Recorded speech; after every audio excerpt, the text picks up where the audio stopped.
Base de datos.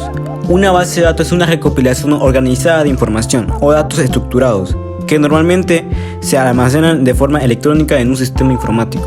Normalmente una base de datos está controlada por un sistema de gestión de base de datos. MySQL es un sistema de gestión de base de datos que cuenta con una doble licencia. Por una parte es de código abierto, pero por otra cuenta con una versión comercial gestionada por la compañía Oracle. Y lo que se destacan en MySQL, o sea, en creaciones de base de datos, están lo que aparecen en las pantallas.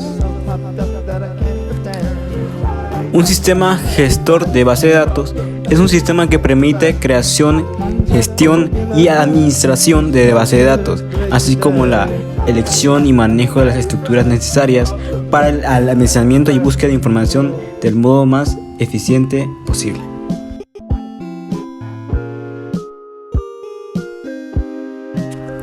Lenguaje de consulta estructurado. Es un lenguaje de programación de computadoras que se utiliza para manipular información en sistemas de administración de base de datos, y esta se divide en dos: lenguaje de definición de datos y lenguaje de manipulación de datos. Lenguaje de definición de datos.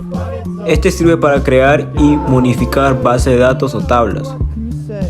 Entre él está create, alter, drop, truncate.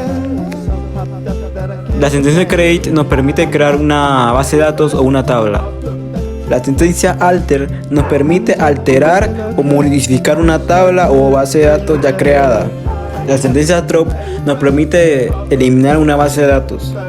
Y la sentencia truncate nos permite basar una tabla de una base de datos. Lenguaje de manipulación de datos. Gestiona o manipula los datos de una tabla. Y con esta nos encontramos select, insert, obtain, delete.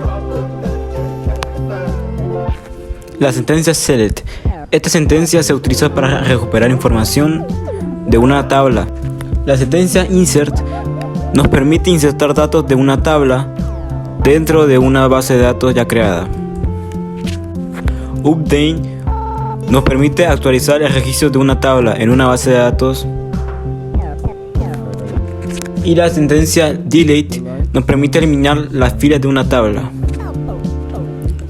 Ahora, el lenguaje de manipulación de datos se divide en dos grupos: consultas de elección y consultas de acción. Consulta de selección permite extraer un registro o grupo de registros para mostrarlos al cliente. Consultas de acción permiten insertar, actualizar o eliminar registros de una tabla, que eso ya habíamos visto antes: insert, delete, obtain, truncate.